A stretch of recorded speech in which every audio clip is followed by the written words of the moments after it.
nosso módulo de mensagens vendedoras, onde você vai aprender a fazer uma mensagem vendedora, certo? Então, por que, né? Por que fazer uma mensagem vendedora? E eu já trago isso para vocês porque eu tive um exemplo muito claro na minha vida, né? De que se você não souber conversar com os seus clientes, com as pessoas que têm interesse no seu produto, isso realmente pode atrapalhar o seu processo de venda. E por quê? E qual é a essência da minha vida? Bom, eu já trabalhei com tráfego pago, né? O que vocês aprenderam lá no módulo de Instagram.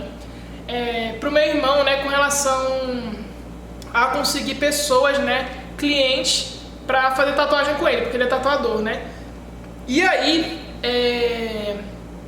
as pessoas chegavam para conversar com ele e tudo mais, e ele tinha um pouco de dificuldade, né? Ele não tinha um script bem formado de como conversar, de como trocar mensagem, de como facilitar esse processo de compra do cliente. E eu também estava conversando com a minha prima, né? E ela está trabalhando para o tatuador também. E isso acontecia a mesma coisa. Então as pessoas chegavam para conversar com ele e ele não desenrolava bem a conversa e não concretizava a venda da tatuagem, né? E a gente vê muito isso, né? Então a gente sabe aqueles vendedores que sabem conversar, que sabem vender, vendem muito mais do que aqueles que não sabem. Então a gente tem que sim saber fazer mensagens que realmente vendem. Por quê? Porque isso tudo vai facilitar o processo de venda do seu produto, que é o que a gente mais quer, certo? E aí, né, existem os pilares dessas mensagens vendedoras, tá bom? Então vamos lá. E isso pode ser aplicado tanto quanto no WhatsApp, quanto no Instagram, né, lá no Direct. E aí aqui no PDF tem, né, uma explicação escrita, digitada, né, também desses pilares, mas também tem alguns exemplos de mensagens que você pode usar para fazer aí as suas mensagens vendedoras. Mas qual é o primeiro pilar? O primeiro pilar é a pessoalidade. As pessoas conversam com pessoas. As pessoas não conversam com robôs, não conversam com animais, não conversam com árvores, né? As pessoas conversam com pessoas. Então, a gente sempre tem que tratar a pessoa como uma pessoa e nada mais pessoal, individual, especial que o próprio nome. Então, em todas as mensagens que nós vamos mandar, o nome da pessoa, né? Claro que não em todas, mas nela, né? A gente sempre vai tratar a pessoa pelo nome. Então, sempre que a pessoa vier conversar com você, alguma coisa assim, pergunte o nome da pessoa, porque o nome dela será sempre usado para tratar com personalidade, mas também para chamar atenção, né? Quando a gente quer chamar alguém, né? Não é muito mais fácil quando a gente grita, tipo, o nome da pessoa do que se a gente falar Psyu. Então, pô, por exemplo, se alguém me chama, se eu tô no meio de se eu tô na multidão, numa sala de aula, alguém me chama Vinícius, eu vou olhar. Se alguém grita Psyu, talvez eu não olhe. Então, quando chama Vinícius, ou quando chama o seu nome, é muito mais fácil da pessoa te dar atenção, além das pessoas gostarem disso, né? Então as pessoas gostam de ser chamadas pelo nome, né? Gostam de ter essa atenção. Então o primeiro pilar aqui que a gente tem que tratar nas nossas mensagens é a pessoalidade, certo? Vamos lá. O segundo é o quê? Mensagens rápidas. Então seja rápido. Hoje em dia, né, as pessoas não querem ter trabalho para ler, as pessoas não querem ler coisas longas. Então todas as mensagens que nós vamos mandar nesse processo de venda de mensagens vendedoras vão ser curtas, no máximo de 5 linhas dentro do WhatsApp. E nas 5 linhas às vezes eu acho muito. Então, quanto menor, quanto mais sucinto o objetivo, mas sendo claro para o seu cliente, melhor vai ser, certo? Então, né, depois que eu passar por todos esses pilares, eu vou começar a dar a estrutura para vocês da mensagem vendedora, tá bom? Então, personalidade e ser rápido. Então vamos ao terceiro pilar, que é o que? A curiosidade, certo? Então, o ser humano naturalmente ele é curioso. Então, quanto mais curiosidade ou quanto mais desejo você colocar dentro dessas mensagens, mais fácil vai ser para ela continuar o fluxo da conversa. Porque aquela pessoa vai se sentir realmente motivada a se manter conversando com você. Seja porque está curiosa ou seja porque você cativou dentro dela algum desejo. Seja de medo, digamos assim, ou ganância, mas eu prefiro usar mais a ganância dentro do negócio dos antes, porque é mais fácil. E como é que é assim, Vinícius? Ganância? Quando você dá uma promoção, quando você dá uma oferta imperdível, quando você causa o desejo na pessoa, né? Pra ela, né, desejar, né? Aquela coisa, que não seria ganância, né? Ou quando você realmente gera o desejo, como eu acabei de falar. Então, você vai usar esses artifícios. Curiosidade, desejo, ganância e também medo, mas medo é mais difícil de ser usado. E aí tudo isso também vai ajudar a pessoa a se manter ali, porque ou ela vai estar curiosa, ou ela vai ter o desejo, ou ela vai se sentir motivada pela ganância, ou ela vai continuar ali por conta do medo que você gerou dentro daquela mensagem, né? Então, só para você entender a questão do medo, né? Por exemplo, você pode falar de uma promoção e falar que se ela não participar, ela vai perder. Então, ela vai ter aquele medo, aquele receio de deixar aquilo passar, mas também gerou o gatilho mental do desejo ou da ganância, tá bom? Então, depois, né, do terceiro, a gente tem o quarto pilar, que eu chamo do quê? O seu cliente é burro, certo? E não vai falar que eu fico chamando meus clientes de burro. Não, isso é só um recurso didático para que você entenda o que eu quero dizer. O seu cliente, ele geralmente nunca toma decisão. Então, você tem que fazer ele te dar essa decisão, te dar essa resposta.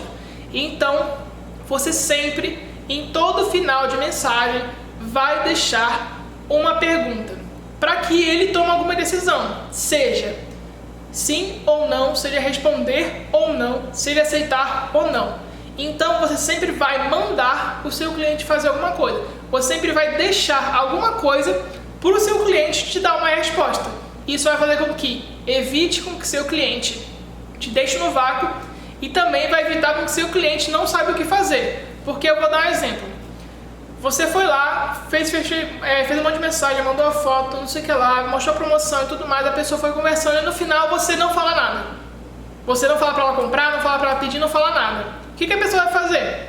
A chance dela finalizar a compra, dela finalizar a compra, dela fazer o pedido é muito menor, porque você mostrou um monte de coisa e não mandou ela fazer nada. Então quando você sugere algo, né, ela vai ter que tomar alguma decisão, comprar ou não comprar, dizer sim ou não. Então, a gente sempre tem que fazer o nosso cliente tomar uma decisão. E geralmente, como é que a gente faz isso? Deixando uma pergunta no final de toda a frase. Bom, o quinto pilar, eu botei no PDF como: os olhos são a janela da alma. O ser humano, como eu já falei pra vocês lá na aula de cardápio, é um ser muito visual, certo? Então, nós precisamos trabalhar com esse nosso sentido. E como a gente faz isso? A gente pode usar emojis. Só que aqui você tem que tomar cuidado. Os emojis não são necessários, não são obrigatórios, eles são bons. Só que você não pode entupir sua mensagem de emoji, porque vai aparecer primeiro uma coisa super infantil, né? Pode tirar sua credibilidade e pode poluir muito a mensagem. Então você usa em pontos muito específicos para a pessoa conseguir captar a mensagem de uma forma mais fácil. Quando vai botar entrega, o emojizinho da motocicleta. Quando vai falar de donut, põe o donutzinho. Vai falar de desconto, põe o cifrão. Coisas assim, certo? Aqui vai valer sua criatividade, mas pode usar, mas não use tanto, não use muito, porque isso pode estragar a sua mensagem. E aí o sexto pilar é o quê? Não seja um vendedor de roupa, né? Como eu já falei, não é chato quando a gente está lá, a gente está vendo lá a roupa, vendo tênis, e chega um vendedor querendo vender. Às vezes você até quer comprar, né? Mas você não quer alguém naquele momento, você está fazendo sozinho, você não quer. Então você não pode chegar vendendo para o seu cliente. Não, esse processo de venda, esse processo de passagem de informação, esse processo de oferta do produto é sempre mascarado como se fosse uma conversa. Então você nunca vende de cara para o seu cliente, você vai conduzindo o seu cliente por meio de uma conversa entre pessoas, que é o primeiro pilar que eu falei para vocês, certo? E aí, no final, bem no final, depois que você conquistou, você faz a oferta. Quer comprar, não quer comprar? Quer pedir, não quer pedir? Certo? Só que ali, né, você não vendeu logo de cara. Porque se você vende logo de cara, a chance daquela pessoa criar um bloqueio porque ela não quer comprar é muito grande. Certo? Então, você vai primeiro conduzir a pessoa, conquistar a pessoa e depois fazer a oferta. É como se fosse, né, o período de um casamento, ou um pedido de namoro, né? Se você chega uma pessoa na rua e pede um casamento, a chance dela aceitar é muito pequena. Falar assim, zero, não é, porque né, tem gente doida. Brincadeira, mas é muito difícil que isso aconteça. Mas como é que é o pedido de namoro, casamento? Pô, você conhece a pessoa, você conquista a pessoa, você mostra as suas qualidades, você mostra o que você tem, você mostra quem você é e por aí vai. E aí depois você pede a mão da pessoa em casamento, em namoro. Então esse processo de venda é muito semelhante. Então você primeiro conversa com ela, você mostra X, mostra Y e tudo mais, e aí depois você faz a venda, você faz a oferta. Então a gente tem que tomar esse cuidado, né? Não sejamos vendedores de roupa, né? Sejamos pessoas que se relacionam com pessoas. E por fim, né, o sétimo pilar é o quê? O seu cliente sempre deixar para depois. Então, isso aqui vale muito para casos de promoções, ofertas e eventos, né? Se você quer, né, colocar para o seu cliente lá uma promoção, uma oferta, ou para aquelas pessoas que estão começando, né, o negócio Donut, vão mandar as primeiras mensagens, que é a próxima aula, você tem que botar um prazo para aquele evento, para aquela promoção, para essas coisas, porque senão seu cliente sempre vai deixar para depois. Então, ó, até amanhã, ou se você pedir hoje, certo? E aí, então você sempre tem que botar uma data, limite e tudo mais para a pessoa não adiar. Isso é muito comum porque as pessoas sempre tendem a adiar e nunca fazem as coisas, digamos assim, né, na hora que tem que fazer. Então, quando você põe esse ponto, esse prazo, a pessoa tende a fazer mais essa ação e a chance da pessoa comprar é maior, certo? Então, passada, né, esses 7 pilares das mensagens vendedoras, eu vou dizer para vocês como a gente vai montar, né, sempre as nossas mensagens. Então vamos lá, como eu falei, o primeiro pilar é a pessoalidade. Então, na maioria das mensagens, em grande parte delas, a gente sempre vai tratar a pessoa pelo nome.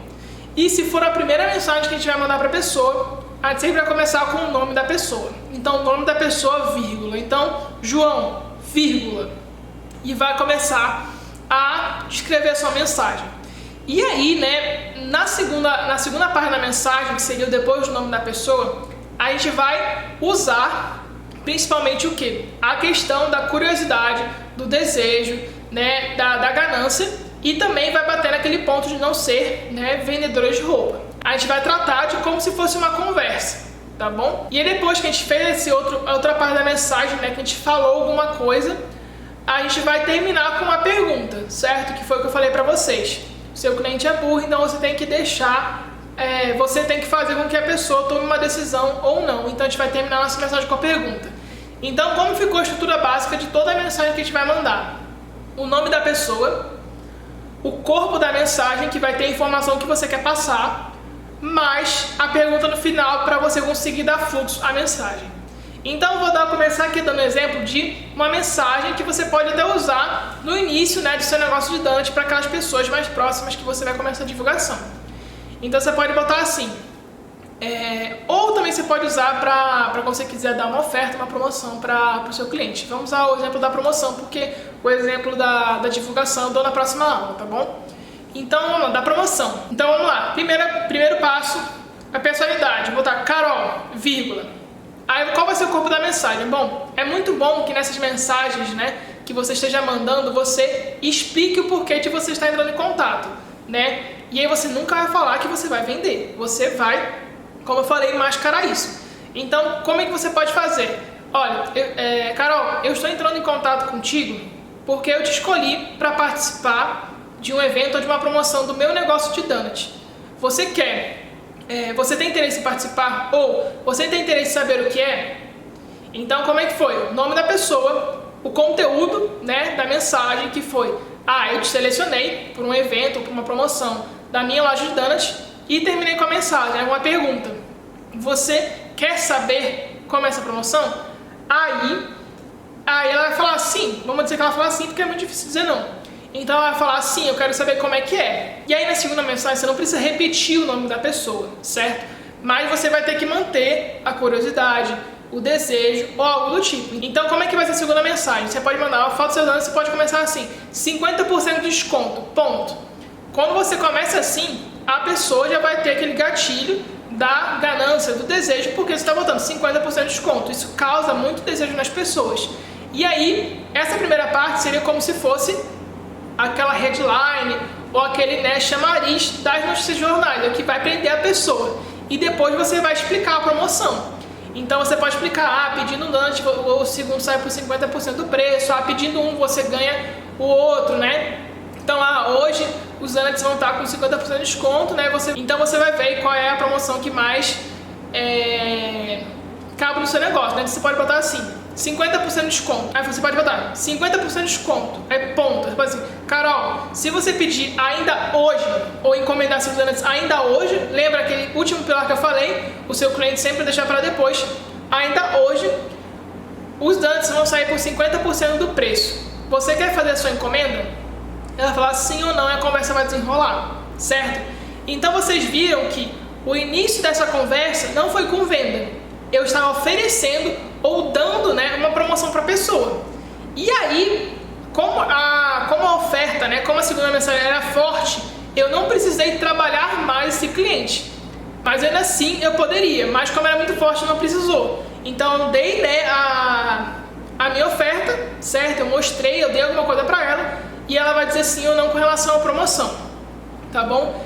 E aí, né, esse tipo de mensagem ela pode funcionar para qualquer tipo de mensagem, até quando a pessoa já chega até você. Quer ver? Vamos lá, a pessoa chega assim: boa tarde, eu queria pedir dança, como é que eu faço? Aí como que você vai fazer? Ah, tá, boa tarde, qual é o seu nome? Aí a pessoa fala Maria, aí você vai botar: oi Maria, tudo bem? Você não precisa... Aí o que você vai botar? Oi Maria, nós funcionamos assim. Aí eu vou botar um exemplo, né? Como os nossos donuts são fresquinhos e são feitos diariamente, nós precisamos que você faça seu pedido com 24 horas de antecedência. Então, pedindo hoje, eu entrego os seus donuts amanhã. Você tem interesse em pedir os seus donuts? Então, olha o que eu fiz nessa mensagem. A pessoa já estava com o desejo de comprar. Então, agora vender aqui não tem nenhum problema, óbvio. Então, olha, eu tratei do nome dela, eu agreguei valor no meu produto, porque eu falei como os meus produtos são feitos. Eu falei, eles são fresquinhos, são feitos todo dia, de modo artesanal. Dei a informação que ela queria, porque ela estava querendo saber como fazer para encomendar. E depois terminei com uma pergunta, certo? Então, olha como essa estrutura de montagem de mensagem vendedora sempre dá certo. E sempre vai manter o fluxo da conversa. Seja para sim, seja para não, certo? Então, pessoal, esse aqui é o pilar básico das mensagens vendedoras. Fazendo isso, vocês vão ver, vocês vão ter muito mais chance de conseguir concretizar a venda do que se não fazer, tá bom? Do que se não fizer, tá bom? E aí, esse tipo de mensagem ele pode ser usado para vários tipos de clientes, certo? Para clientes que nunca compraram, clientes que já compraram mas poucas vezes e clientes que compram sempre, tá bom? Só que eu vou falar mais isso a respeito lá na parte das aulas de classificação de clientes, que a gente vai usar muito para quê? Para conseguir mais vendas. Então, para clientes que já entraram em contato mas não compraram, que tipo de mensagem a gente vai usar? Clientes que compram sempre, que tipo de mensagem a gente vai usar? E por aí vai. Mas essa aqui é uma aula de estrutura base. Então eu mostrei para vocês todos os pilares das mensagens vendedoras, tudo que a gente tem que ter ali dentro, o que a gente não tem que ter. Mostrei a estrutura básica, mostrei algumas ideias do que você pode fazer. E aí na última aula, né, desse módulo aqui, que são a classificação de cliente e as mensagens que a gente usa com cada um deles, você vai aprender, né, o que a gente pode usar desses pilares todos dentro das mensagens, tá bom? Então, vamos continuar vendo o curso.